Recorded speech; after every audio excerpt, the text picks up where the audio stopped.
నమస్తే, welcome to Suman TV. నేను విష్ణు. ప్రస్తుతంతో పాటు ఆల్గో ట్రేడర్ రాము గారు ఉన్నారు, వారితో మాట్లాడదాం. సార్ నమస్తే. సార్ నమస్తే విష్ణు గారు.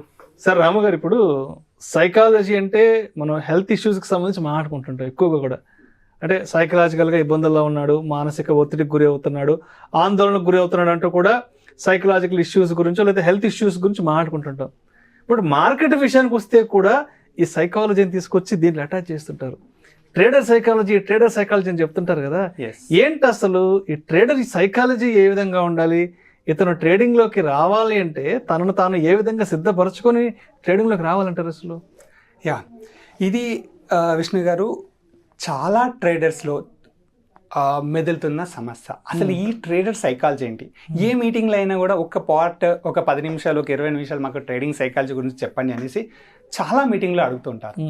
సో ఈ సైకాలజీ ఏంటంటే మనల్ని ఒక పద్ధతిలో నిలబెట్టే సిస్టమ్ అన్నట్టు. ఒక సిస్టంలోకి రావాలి. మనము మన సిస్టమ్ తప్పి మనం వెళ్తుంటే అరే బాబా సైకోరా అని అంటారు. సో అంటే మన సిస్టమ్ తప్పుతున్నాం అంతే.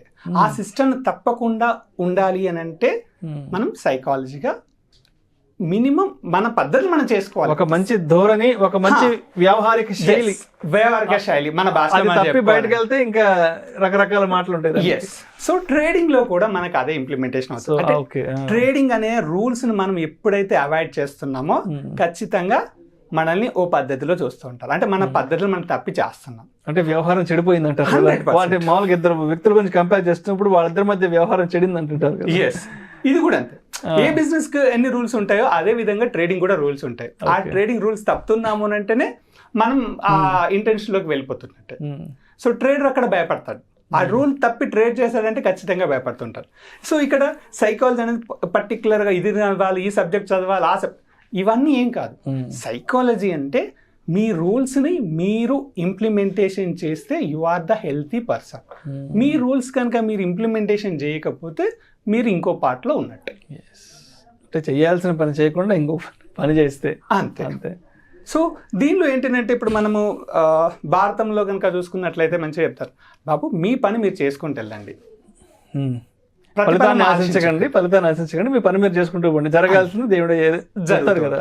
సో అదే విధంగా ట్రేడింగ్ లో కూడా మీ రూల్స్ అండ్ రూల్స్ ప్రకారం వెళ్ళండి. ఈ రూల్ చేశాను, నాకు లాస్ వచ్చింది ఆర్ లాభం వచ్చింది, ఓకే ఇది ఎందుకు రాలేదు, ఇది ఎందుకు వస్తుంది, ఇవన్నీ మనల్ని నెగటివ్ థింక్లోకి పంపించేస్తూ ఉంటాయి. సో మనం చేయాల్సింది ఖచ్చితంగా మన రూల్ మనం ఇంప్లిమెంటేషన్ చేయాలి. సో ట్రేడింగ్లో మనం సెట్టింగ్స్ ఎలా పెట్టుకోవాలి అంటే అది స్ట్రాటజీ కావచ్చు, లేకపోతే మనం నేర్చుకున్న పద్ధతే కావచ్చు, ఏదైనా కానీ అదే రూల్ ప్రకారంగా మనం చేయాలి.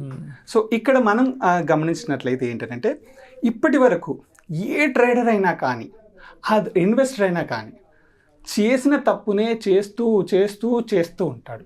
ఇప్పటి వరకు నేను ఈ 14 సంవత్సరాల ఎక్స్పీరియన్స్లో కొత్త మిస్టేక్స్ చూడలేదు. అంటే ఏ కస్టమర్, ఇప్పుడు ఒక కస్టమర్ వచ్చారు, ఆయన ట్రేడ్ చేశాడు, ఆయన కొన్ని ప్రాబ్లమ్స్ ఫేస్ చేశాడు, అదే ప్రాబ్లమ్స్ మళ్ళీ ఒక పర్సన్ వస్తాడు, అవే ప్రాబ్లమ్ ఫేస్ చేస్తాడు, మళ్ళీ సేమ్ ప్రాబ్లం ఇంకో పర్సన్ కూడా. అంటే ఇక్కడ ఏమవుతుందంటే పర్సన్ అదే ప్రాబ్లమ్స్ని రిపీటెడ్గా చేస్తున్నాడు. సో దీన్ని ఎప్పుడైతే కంట్రోల్ చేసుకోగలుగుతాడో హీ విల్ బి ద మార్కెట్లో ప్రాఫిటబుల్గా ఉండడానికి చాలా ఛాన్సెస్ ఉన్నాయి. అదేవిధంగా ఇన్వెస్ట్మెంట్ విషయానికి వస్తే కూడా ఏమన్నా సైకాలజీ వర్కౌట్ అవుద్దా? అంటే ఇన్వెస్టర్ యొక్క సైకాలజీ గురించి కూడా మాట్లాడుకోవచ్చు అంటారా? డెఫినెట్గా. ఇన్వెస్టర్కి వచ్చేసి ఏముంటుంది, నాకు స్టాక్ బాగుందంటే ఆ స్టాక్ కొనేసి ఊరుకుంటాడు. సో ఇతడు వేరే వాటి గురించి ఆలోచించాడు. అంటే నా ఇన్వెస్ట్మెంట్ ఇక్కడ ఉంది, సో మార్కెట్ బాగుంటే ఆర్ కంపెనీ ఫలితాలు బాగుంటే నా మార్కెట్ ప్రకారంగా నా స్టాక్ పెరుగుతుంది, నాకు ప్రాఫిట్ వస్తుంది. సో అతడు ఇంకేం థింక్ చేయడు, నాకు రేపు మార్కెట్ ఎలా ఉంది, రేపు మార్కెట్ పడుతుందట కదా, ఎల్లుండి ఎలా ఉంటుంది, ఇలాంటి ఆలోచనలు ఏమి ఉండవు. సో కాబట్టి investor psychology very very clear. So అందులో మనం ఎక్కువగా ఆలోచించాల్సిన అవసరం లేదు. ఎక్కువ ట్రేడర్ సైకాలజీ, ఇంట్రాడే ట్రేడర్కే ఈ సైకాలజీ స్టార్ట్ అవుతుంది. ఎప్పుడైతే రేపు ఏం జరుగుతుందనే క్వశ్చన్ ఎవరైనా అడిగారు అంటే he is in the disturb mode. Right. అయితే మీరు అంటే మీరు ఒక మాట అన్నారు ఇప్పుడు చివరిలో, రేపు ఏం జరగబోతుంది, రేపు ఎలా ఉండబోతుందని ఒక డిస్టర్బెన్స్ మోడ్లో ఉంటారు కదా. ఇప్పుడు చాలామంది ఏం చేస్తారంటే రేపు ఏ స్టాక్ కొనాలి, ఎల్లుండి ఏ స్టాక్ కొనాలని అవతల వాళ్ళని అడుగుతుంటారు. అవును. అది అడగడం ఎంతవరకు కరెక్ట్ అంటారు? ఎందుకంటే మన హోంవర్క్ ఫస్ట్ మనకు ఉండాలి. అవును. మనం హోంవర్క్ చేసుకోవాలి, మన ప్రయత్నం మనం చేయాలి. ఏదన్నా అవసరమైతే ఇంకా అడగొచ్చు, కానీ సరదాగా సింపుల్గా ఒక మెసేజ్ పెట్టి ఒక ఫోన్ కాల్ చేసు, రేపు ఏం కొనుక్కోమంటావు, ఎల్లుండి ఏం కొనుక్కోమంటావు అంటే ఇదేమన్నా షర్టు ప్యాంటా ఒక షోరూమ్కి వెళ్ళి టక్కని పిక్ చేసుకోవడానికి. అంటే ఒక స్టాక్ని కొనే ముందు, ఒక స్టాక్ని పిక్ చేసుకునే ముందు ఆ స్టాక్ యొక్క పొటెన్షియాలిటీని మనం ఏ విధంగా అంచనా వేయాలి అసలు?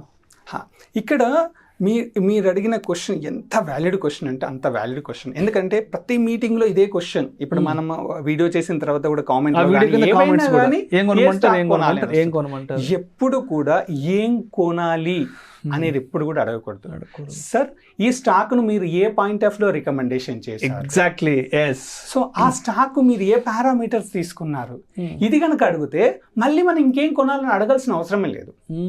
ఎప్పుడు రెడీమేడ్ మార్కెట్లో మనకు రెడీమేడ్ వస్తువు ఏది దొరకదు. అది దొరికితే ఏమవుతుందంటే, ఇప్పుడు ఎగ్జాంపుల్ విష్ణు గారు ఏదో రికమెండేషన్ అడిగంటే అతని పాయింట్ ఆఫ్ లో చెప్పేస్తాడు. ఆ పాయింట్ ఆఫ్ లో మీకు కరెక్ట్ ఉండొచ్చు, కానీ అది కనుక వర్కౌట్ కాకపోతే విష్ణు గారు కాకపోతే ఈసారి రాము దగ్గరికి వెళ్తారు. అంటే అది నా గోల్ కి సూట్ అయి ఉండొచ్చు, బట్ అవతల వాళ్ళ గోల్ కి అది సూట్ అవ్వకపోవచ్చు కదా. ఎందుకంటే అతని గోల్స్ నా గోల్స్ డిఫరెంట్ గా ఉంటాయి. అతని పర్స్పెక్టివ్ నా పర్స్పెక్టివ్ డిఫరెంట్ గా ఉంటుంది. సింపుల్ గా అడిగడం అనేది కరెక్ట్ కాదు. ఎప్పుడు కూడా ఏ స్టాక్ కొనాలి అనే విషయాన్ని ఖచ్చితంగా పారామీటర్ రాసుకోవాల్సిందే.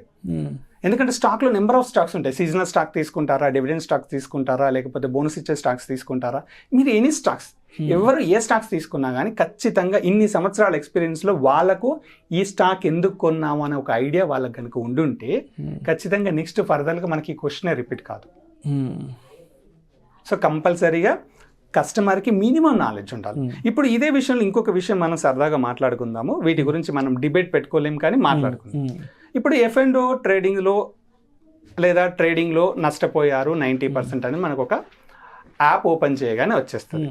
ఓకే, సరే, ఈ 90% లాస్ అయ్యారు, 10% ప్రాఫిటబుల్ అంటే ఆ ప్రాఫిటబుల్ నుంచి పక్క పెడతాం. ఈ 90% లాసెస్లో రియల్గా వాళ్ళు ఓన్గా చేసి లాస్ అయిన వాళ్ళు ఎంతమంది ఉంటారు? వాళ్ళు ఇంకోళ్ళ మీద డిపెండ్ అయ్యి ఈ పాయింట్ ఆఫ్లో ఏ స్టాక్ కొనాలని అడిగి లాస్ అయిన వాళ్ళు ఎంతమంది ఉంటారు? సో ఈ అనాలిసిస్ వాళ్ళ దగ్గర ఎట్లా ఉండదు, కానీ మనం రిప్లై మనం చూసుకోవాలి. ఏంటంటే ఇప్పటి వరకు మనం ఏం చేసాం, ఈ సంవత్సరంలో ఏ ట్రేడ్ నేను సొంతగా చేసుకున్నాను, ఏ ట్రేడ్ నేను రికమెండేషన్ ద్వారా చేసుకున్నాను, ఏ ట్రేడ్ ఎవరి ద్వారా చేసుకున్నాను. సో ఓవరాల్గా నా స్ట్రెంత్ ప్రకారంగా వచ్చింది ఎంత, అసలు నేను ఎందుకు చేసుకోలేకపోతున్నాను, నేను ఎక్కడ మిస్టేక్ అవుతున్నాను. ఇది కనుక ఒక్కసారి ఫైనాన్షియల్ ఎడ్యుకేషన్ కనుక నేర్చుకోగలిగితే వెల్ అండ్ గుడ్. ఫర్దర్గా ఇండియాలో చాలామంది ఫైనాన్షియల్స్ మారిపోతారు. అండ్ అదేవిధంగా ఇప్పుడు మీలాంటి మార్కెట్ ఎక్స్పర్ట్స్ మీ వ్యూస్ని షేర్ చేస్తుంటారు. అంటే ఈ వీడియోస్ చాలామంది అడుగుతుంటారు, మీ ప్రాఫిట్ అండ్ లాస్ అకౌంట్ పెట్టచ్చు కదా, మీ ప్రాఫిట్ అండ్ లాస్ అకౌంట్ ఒకసారి చూపుతుంది. అంటే ఇది ఎంతవరకు కరెక్ట్? ఇప్పుడు మీ వ్యూస్ ఏదో మీరు చెప్పారు, ఆ ప్రాఫిట్ అండ్ లాస్ అకౌంట్ మాకు షేర్ చేయండి ఒకసారి మేము చూస్తామని చెప్పడం ఎంతవరకు correct? As per the SEBI rules ప్రకారం ఒక అనలిస్ట్ ఒక ట్రేడరు తన ప్రాఫిట్ అండ్ లాస్ అకౌంట్ అలా అడిగిన వాళ్ళకల్లా ఇచ్చేయడం అసలు అవకాశం ఉందా దానికి? ప్రాఫిట్ అండ్ లాస్ ఇస్తారా లేదా అని ఒక విషయం పక్కకి పెడితే, ఇచ్చే వాళ్ళ ప్రాఫిట్ అండ్ లాస్ ఎంతవరకు కరెక్ట్ అని ఎలా తెలుస్తుంది మనకి? సపోజ్ మనకు XYZ company profit and loss ఇచ్చి ఉంటాడు. సో అతడు ఇంకో దగ్గర చేసి ఉంటాడేమో, దానికి హెడ్జింగ్ ఇంకో దగ్గర పెట్టుంటాడేమో, మనకి ఈ విషయాలు తెలియదు కదా. సో ఎప్పుడు కూడా అతని ప్రాఫిట్ అండ్ లాస్ బట్టి మనం ఏమో చేయాలని కాదు, అతడు చెప్పే విషయం మనకు ఎంతవరకు ఉపయోగపడుతుంది, అది మనకు కావాలి. ఆయన ప్రాఫిట్ అండ్ లాస్తో మనకి ఏ సంబంధం లేదు. చాలా మంది అదే అడుగుతారు, ఆయన ప్రాఫిట్ అండ్ లాస్ బాగుంటే నేను చేస్తాను. ప్రాఫిట్ అండ్ లాస్ బాగాలేదు, ప్రాఫిట్ అండ్ లాస్ చూపించిన తర్వాత మాట్లాడండి, ఈ సొల్లంతా మాకు ఎందుకు? సో ప్రాఫిట్ అండ్ లాస్ విషయాన్ని కంపల్సరీగా కంప్లీట్గా పక్కకు పెట్టేసి అతని దగ్గర నుంచి మనం ఏ సబ్జెక్టు తీసుకోగలం, ఎంతవరకు మనం సబ్జెక్ట్ తీసుకోండి అది తీసుకోండి. అట్లీస్ట్ ఒక వ్యాలిడ్ పాయింట్ అన్న మనం తీసుకోగలగాలి. ఎన్ని ప్రాఫిట్ అండ్ లాస్ ఒక్కటి కాకుండా అతని దగ్గర సబ్జెక్ట్లో చాలా విషయాలు ఉంటాయి మనం లాక్కోవడానికి. అదొక్కటే కాదు కదా, అవి లాక్కోగలిగితే ట్రేడర్స్ ఈజీగా డెవలప్మెంట్ అవుతుంది. ఎప్పుడు కూడా జడ్జ్మెంట్ చేయకూడదు. ప్రాఫిట్ అండ్ లాస్ పైన ఒక కస్టమర్ జడ్జ్ఫై చేయకూడదు. Profit and loss are common. So నా పాయింట్ ఆఫ్ లో నేనేమంటానంటే, ట్రేడింగ్లో ప్రాఫిట్ ఆర్ లాస్ ఇవి కామన్. దీంతో పాటు మీరు టెన్షన్స్ తెచ్చుకోకండి.